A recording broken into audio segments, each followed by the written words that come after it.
ñuy jaajëfal bu baax Pape Maguette Gueye ci xibaar yi ci yaatal ci kàllaamay Kocc mbokk yi safoo leeru jamono Walfadjri bismillah daleen ak jàmm si seen magazine édition du soir niñ ko fas yéene tënkee mooy dossier bi di jàngat giñ ko jagleel bés bi ñu toftal ci suñu gan tey di Mame Cheikh Seck di njiital mouvement force citoyenne collectif ñoo lànk ñu fas yéene feggoo itam ak Assane Gueye ci li nga xamante ne moom moo di wax sa xalaat bi am ci internet bi Assane ma nuyu la laata suñu gan di ñu dab. fay naa la soxna Awa Diop di nuyu mbokk yi seetaan. voilà ñu def lu dul dalal Mamou Diaby Gassama mi ñu amal jàngatu bés bi mi ngi ko jagleel nag wàllub koom ci biir réew mi ndax gis nañu njëkk lépp yokk soo ko xoolee ci wàllub luwaas gi wàllub dund gi ndox meek courant gi ak lépp lu aju ci dem beek dikk bi li ni mel xoj lool ñi nga xamante ne ñoom ñooy askan wi ñoom ñuy xalaat sax seenub ëllëg fan la ñuy mujjee ci kàddu gu bawoo co koo xamante ne xam-xamam dafa màcc jëm ci wàllub koom mu yaakaar ne yokk gi li ko sabab du lenn lu dul nit ñi di ko yëg moo di salaire yi nga xamante ne dañ koy fayeeku dafa néew lool ñu àndi ceeg Mamou Diaby Gassama. dundu gu cher gi yombut benn yoon fii ci Sénégal ndugg li loyer dem ak dikk bi lépp a cher bu ñu sukkandikoo ci askan wi. toll nii affaire yi métti na dund bi jafe na affaire yëpp dëgër na gis nga ñu ngi ci manque ndox yi lépp daal métti na daal. courant baa ngi yokk location yokk te xam nga fi Sénégal donc nit ñi amuñu xaalis salaire yi barewul noonu nga bëgg a fay weer dee nga bëgg a fayal sa ay doom donc bëgg a fay añ reer ndékk dund métti na daal borom kër yu bëri ñu ngi daw métti na vraiment nañ ñu dimbale lu ñu mën a dimbale suñu njiit yi daal moo ñu gënal. moom vie bi moom ñëpp a xam ne moom dafa cher trop macha allah wax dëgg yàlla cher na si askan wi parce que lépp a yokku marché bi moom dara normalu ci chaque semaine dooy gën di dem marché affaire yi di gën a yokku. metti na daal bu ñu si mënoon dimbale daal metti na ceeb bi cher na diwlin bi cher na ndugg bi moom kenn waxaale wu ko amul sax su fekkoon daal mën nañu dimbale ci vie bu cher bi wax dëgg yàlla dina baax si ñun. dund gi moom wax dëgg yàlla foo ko natt weesu na ko waxuma dara encore ñu gën ñoo rey ci courant beeg ndox mi. ñun ba ñuy nekk xale booba daanañu def 3 repas par jour mais léegi 2 repas rek la parent bi génne benn sax laa wax benn repas la parent bi génne li des mu ne dem leen ak seen bopp. télé gi nekk Sénégal télé gi dafa répercuté wu ba si xale yu ndaw yi soxna si Sénégal metti na. ana lan moo waral bile cherté économiste financier Omar Ba di ci tontu. Sénégal comme ni ñu koy waxee dund bi dafa cher moom mooy condition yu ñuy dundee yu jëm ci location ni ñu ko waxee léegi yu jëm ci affaire lekk bi yu jëm ci affaire déplacement yi yooyu yëpp dafay betti lu tax parce que tam dafa fekk ne aussi revenu yi bëriwul amul doole par rapport ak lu ñuy liggéey lu tax aussi mooy population yëpp dañuy ñëw concentré wu fii par exemple soo jëlee Dakar dund bi dafa gën a metti ci Dakar par rapport soo nekkee ci région yi donc yooyu yëpp dafa bokk ci lu tax dund bi cher. xam nga pétrole su ci àddina bi su prix bi yokkoo rek su njëg bi yokkoo rek dafay répercuté wu fépp suñu droit douane yi dafa cher lool su yéegee effectivement commerçant bu indi ay marchandises jëlee ko bitim réew droit de douane yu mu fay daf ko ciy yokk ci kiiwu location bi waxtaan nañ ci léegi nu mu ko war a voir un peu parce que même su nekkee état bi def na ay loi affaire location diggante ay nit la borom kër ak ki bëgg a louer état bi nag mën na seet nu muy awee ay yoon lu ñuy waxee surface corrigée ak yooyu mais nag yooyu suñu dëkk yi dafay jafe pour appliquer ko. dundu gu cher gi dana tax ba askan wi nag duñu nekk ci anam bu mucc ayib bu ñu sukkandikoo ci Papa Daouda Diène te xam-xama màcc loolu ci lépp lu ñeel wàllup doomu aadama. cherté de la vie li ngay jëng ci poste la jógee maanaam xaalis boo demee ba xaalis boobu du daan jël fukk di jar junni di nga dem da ngay gaaw appauvrir maanaam say kees day gaaw a vide boobaa day indi situation de pauvreté maanaam loolu nag moo waral nit ñi léeg-léeg dañuy bëgg solu dañuy bëgg lekk dañuy bëgg naan boo seetee léeg-léeg ñu ne dund bi cher na courant bi cher na ndox mi cher na boobaa it nit ñi dañuy dund lu metti bu ñu demee bay dund lu metti yor famille ça dépend famille bi nu mu bindoo bu nit ñi mu amatul nekk dañuy dem ba def naka su dul noonu tàcc bi bëri na nu mu tudd agression yi bëri na tuerie yi bëri na boo ko seetee loolu lépp li ko suuxat mooy ñàkk doylu bi maanaam cherté de la vie bi ci la bokk moo ko suuxat gouvernement yi fi nekk jéem a gën a góorgóorlu wàññi dund bi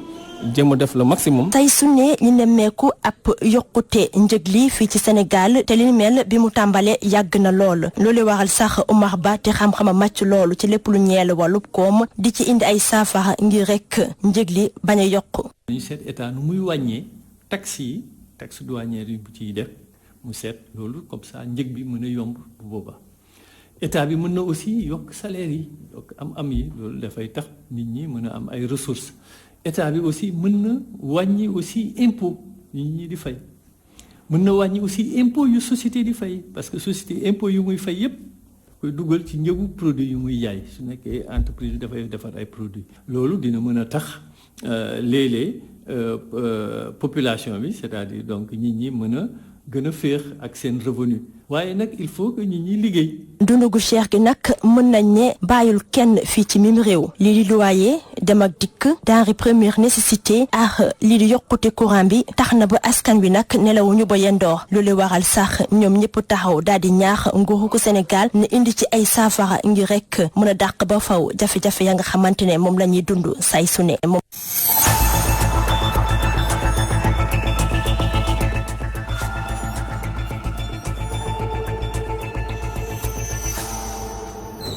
Mamou Diaby Gassama ñu koy jaajëfal ci dossier boobu mu jagleeloon wàllub koom ni ñu ko waxee woon sànq suñu gan dab nañu ci plateau bi muy Mame Cheikh Seck di njiital mouvement force citoyenne bokk ci collectif bi di Ñoo Lank Mame Cheikh ñu nuyu la. ñu ngi lay fay Astou Diop Astou Ndiaye Awa Ndiaye plutôt. di nuyu sama xarit Assane. moom sama xarit la. souvent ñu ngi gisee di déggante. di la gërëm aussi di la sant. ci invitation bi. waaw. voilà Assane comme niñ ko waxee woon sànq suñu gan ñëw na ñu fas yéene waxtaanee li nga xamante ne mooy xeex bi nga xamante ne soobu nañ ci ba ñenn si seen i ñooñ ñu teg leen loxo ci dernière nouvelle ki nga xamante ne moo di docteur Babacar Diop. ñu nekkoon ci xiifal depuis lundi ba léegi. mu mel ni rawale nañ ko ci infirmerie bu nekk ca Rebeuss gannaaw bañ leen defee mandat de dépôt démb. effectivement rawale nañ ko ci clinique bi parce que dañoo constaté ne mi ngi am situation dafa xaw a critique parce que avant moom sax am na notre gosse parmi les prisonniers bi nga xam si ni 2 fois piqué na ko crise donc pour vous montrer que situation bi donc doy na waar parce que aussi décision bi ñu jël ne dañuy grève de la faim waxtaan nañ ci mais ñoom c'est la décision ndax aussi bëgg nañu nit ñi xam li ñuy xeex lu leen yitteel la du seen affaire bopp pour affaire réew mi rek la. ndax tey jii hausse du prix de l'électricité ñoo xam ne boo amee faaw mu laal yeneen way jëfandi yu ñuy soxla yu mel ni mburu yu mel ni leneen ak leneen ak leneen donc du xeex boo xam si ni xeexu Malick Sagna la et docteur Babacar Diop xeexu réew mi yëpp la. donc loolu ñu nekk noonu démb bi ñu leen yóbbulee ay jus yóbbul leen lekk nanguñu ko lekk jus yi pratiquement ñun ñoo ko doon naan fële ci siège Y'en a marre. donc pour vous montrer leur détermination. mais leur détermination boobu Assane gis nañu ne xeex bi est-ce que jàpp leen ne da ngeen ciy wéet ndax ñu ngi doon gis woy politique yu xewoon ci genre yooyu ñu jóg. manifester bi pa boobu ba léegi kenn déggu leen ci arrestation Guy Marius Sagna ñoom docteur Babacar Diop ak seen i ñooñ ba léegi itam kenn déggu leen ci est-ce que xeex bi weetu leen ci waaw sax paradoxe bi sax mooy tey opposition bi ñoo waroon a porter ce combat c'était pas peut-être société civile bi dafa waroon a ñëw wàll si mais c'est le sinon man mënumaa comprendre opposition sénégalaise c'est une opposition paresseuse c'est une opposition complètement perdue parce que lu toll yitee askan lu toll mbiru électricité parce que ñoom ci débat politique rek dañu nekk fichier électoral troisième mandat en ce qui concerne l'électricité maanaam mbiru askan bi duñ ci wax ko doo ci gis duñ ci jàpp duñ ci xeex duñu ci àddu comme si daal du leen yitteel waaw kon daal mbiru askan ñoom yitteelu leen donc moo tax xaaruñu leen ci xeex bi c'est un combat citoyen donc FRAPP porte ko wéet bi ñu ciy wax noonu loolu lañ ci doon xalaat au début mais démb bi ñu daje xam na ni duñ ci wéet ndax démb organisme yu bëri daje nan moo xam Y'en a marre aar li ñu bokk n'est-ce pas forum social sénégalais ak yeneen organisation syndicale génération des forces citoyennes au niveau de la banlieue ñu ñëpp daje nan ak yeneen forces yoo xam si ni contacté nañu ak ñeneen ñoo xam contacté nañ leen parce que même ba ci le syndicat Sugelec bi nekk biir Senelec ñoom aussi gis nga kër ga yëngatu na d'accord ci kër gi ñoom sax ils sont allés plus loin en demandant même sax que ñu kër gi ñu audité ko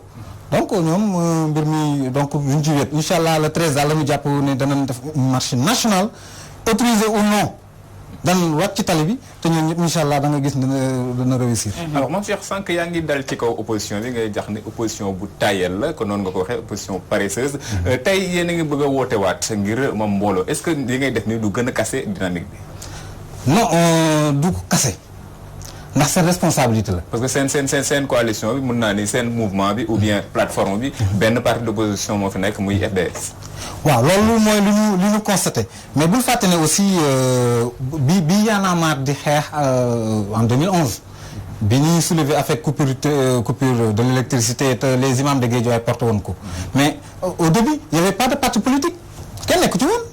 mais après bi ñu gisee ampleur bi mu jël ak bi ñu demee ba gis ne le combat est légitime quand même ils ont pris le train en marche et maintenant ça a été un combat de peuple du peuple. donc bii aussi noonu rek lay demee. mais est-ce que du opposition opportuniste kon su ma la déggee. effectivement c'est une opposition opportuniste donc voilà. mais tey jii mënuñu leen bañal itam ne ñoom seen voix moo gën a porté que voix wu société civile ndax askan bi boobu ba léegi itam gisaguñu ñoo xamante ne jug nañu porté combat boobu. waaw mais dama lay demander depuis élection yi ba léegi gis nga un combat. citoyen boo xam si ni opposition bi porte na ko wala nga gis opposition bi un débat boo xam dafa concerné mbiru jëm ci wala askan bi mu wax ci wala mu ci même su problème gab bi état bi am muy le problème financier là bi taxaw tey ji affaire aussi ñu bëgg ko rek mooy gab de 400 milliards yi ku nekk xam na ni état bi am na problème mu xaalis plaque immatriculation yeeg permis de conduire yeeg ñoom fépp foo xam ni carrément xaalis mënta faa génn rek donc ñu ngi réer dessus mais même ça nga xam ni kon c'est un débat économique da ngay dem États-Unis dans les pays européens mais la classe politique il pose des problèmes politiques et plutôt des problèmes financiers des débats sérieux sur le plan économique sur le plan sécuritaire sur le plan en tout cas mais de développement durable mais fii fichier électoral loolu mooy suñu opposition noonu nag tamit doo leen xaar da ngay porter le combat ñëpp xam nañ ne le combat est légitime yow man ak keneen ñëpp xam nañ ni mbiru électricité bi ñëpp la concerné ñi ko porte bi ñu ko porté dem defi marche peut-être on est tombé sur le piège peut-être de l'État ou bien c'est quelque chose comme ça on est d'accord que on a commis une erreur peut-être loolu ñu def mais cela n'empêche pas que xamuñu lu ñuy def boo gisee ñu woote la 13 na dañ koy fexe ba nu autoriser ko c'est pour permettre Sénégalais ñu génn li ci seen xol tey mooy jafe-jafe yi ñuy dund ci wàllu wu ne vraiment bu ñu ci tegee hausse d'électricité 10% 6% dina gën a métti ci ñoom attanuñu ko sax à la limite. waaw Mame Cheikh tey yaa ko wax léegi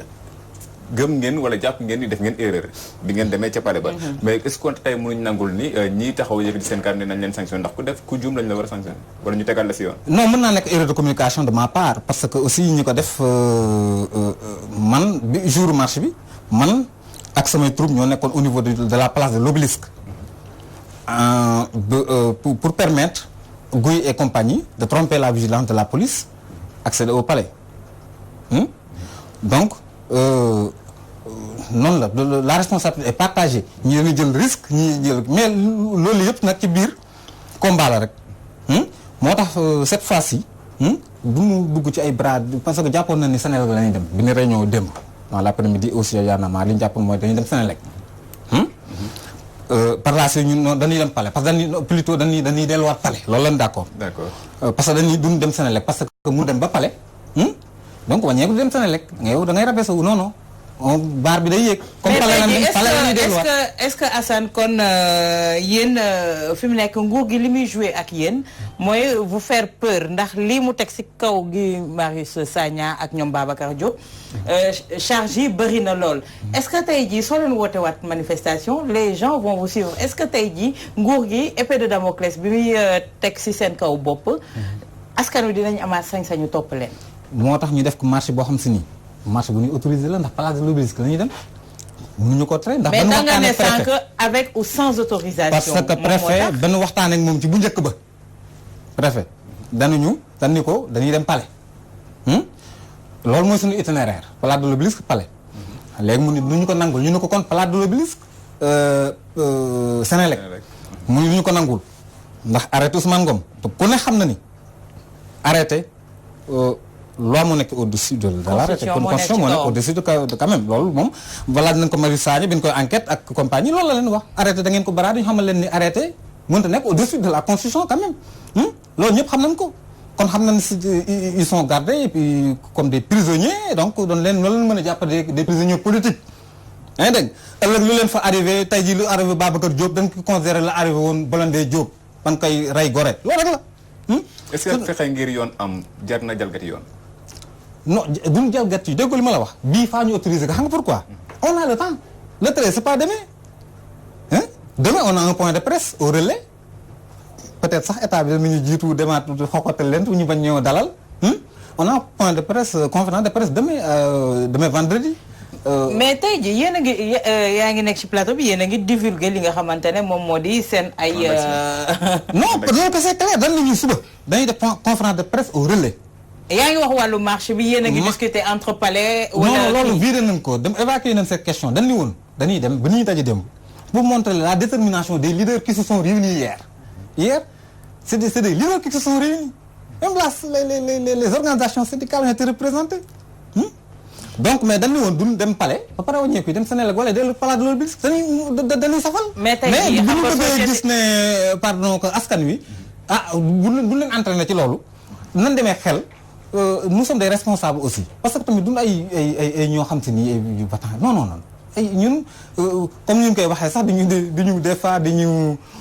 caricaturer naan waaye ñu amul liggéey lanu nang non ñun ñu am liggéey lan di liggéey di wàcc yàlla dañu suturaal lu ñu sol déedéet lii c'est un combat citoyen ñu porte ko moo tax ñu ni léegi cette fois duñu dem palais dañuy dem place de l'Obélisque ba nga xam déggoon nañu jàpp préfet mais tey Assane bu ñu fa demee askan wi yëpp ñëw ku nekk wax li nga xam te ni moom moo la naka ci mbir mi. mais cela ne signifie pas dañuy def marche foofu noonu rassemblement rek pour bàyyi déedéet dañ koy continuer jusqu'à la suppression de cette décision impopulaire. mais Assane tey jii ñoom ñi ngi jeter le discrédit yaa ngi koy wax sànq ci kujje politique bi et c'est-à-dire que tey jii ñoom suñu ñëwoon pour prêter main forte vous allez dire non. si bien sûr mais la porte est ouverte à tout le monde même bi ñu lay wax dañ ni la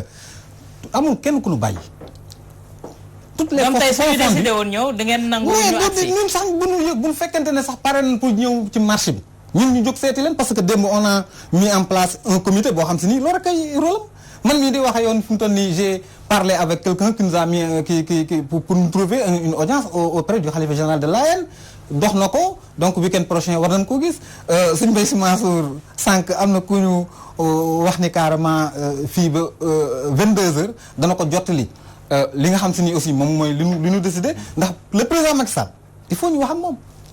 parce que xam nga moom hausse bii du dem ku nekk xam na ni lii moom du dem parce que ku ne xam na ni la cay topp mooy yokkute yu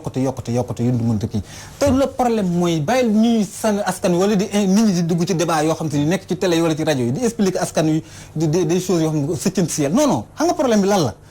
c'est état moo yoral Sénélec xaalis bu ñu ko fayul Sénélec am problème mu xaalis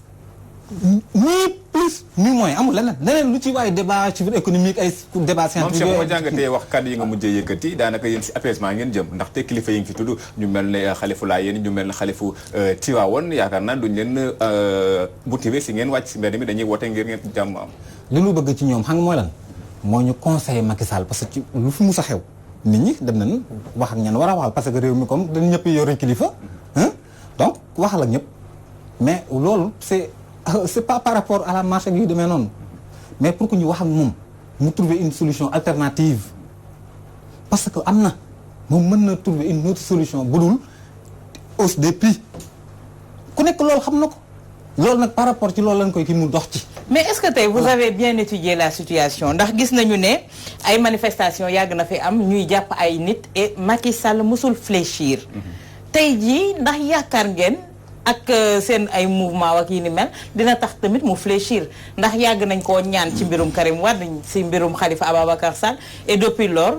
musu cee fléchir bi mu ko soobee la ko def. certainement tey jii seen combat pour aussi la woon mais dafa am leneen lu ci greffé wu mooy seen ñooñ yi nga xamante ne teg nañ leen loxo te tey jii tas nañ leen ci différentes prisons yi pour ñu bañ a nekk sax en contact. loolu ku nekk xam ne c'est normal boo jàppee ay prisonniers politiques doo leen rassembler sinon voilà même avocats yi tamit sax dañuy xam na ñuy seet si xam nañ loolu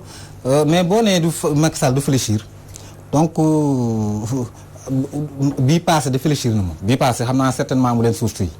mais les sources dignes Macky guddi googu nalawul waaw parce que dafa am lu am awa gis nga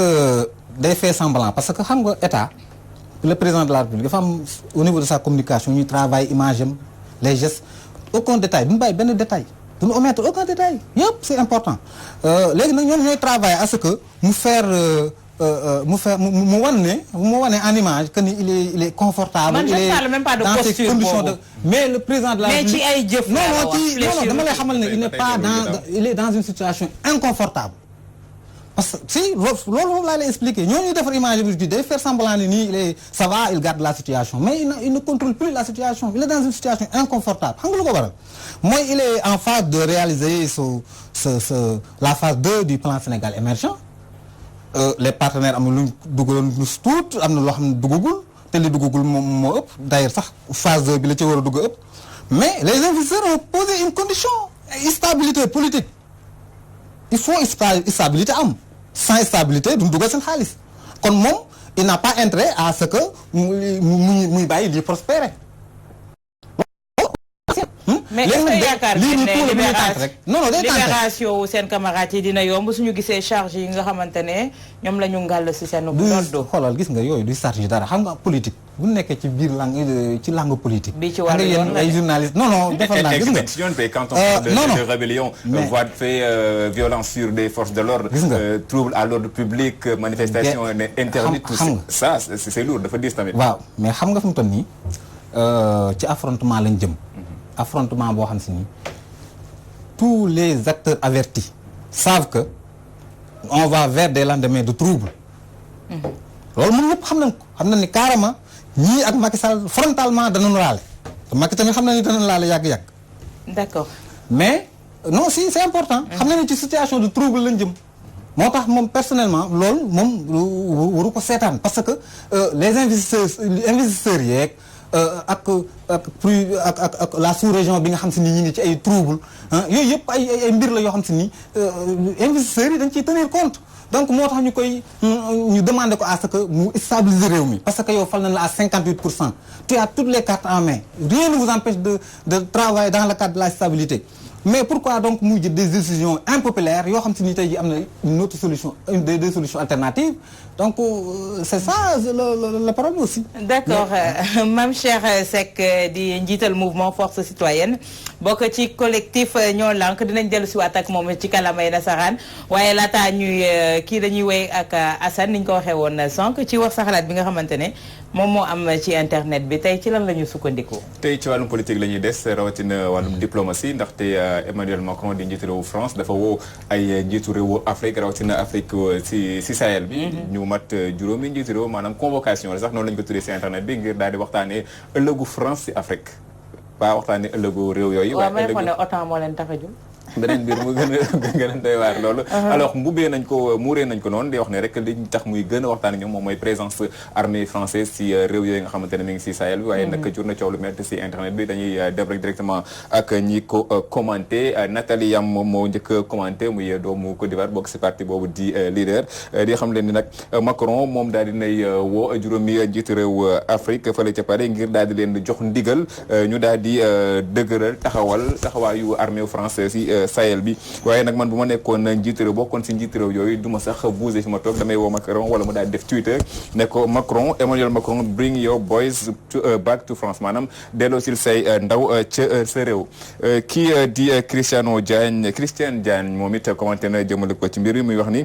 fukki fan ak juróom-benn la si weeru décembre bii ñu nekk la leen Emmanuel woo ñoom njiitu réew yooyu foofee ca France li ko waral rek moom moo ñu gën a dëgëral xaatim bi nga xamante ne moom moo dox si réew diggante réew France ak réew yi nekk Afrique yi nekk ci Sahel bi ngir xool nan la ñuy yokkee seen taxawaay rawatina si wàllug armée bi ñu daal di wéyal commentaire yi Awa ak internet bi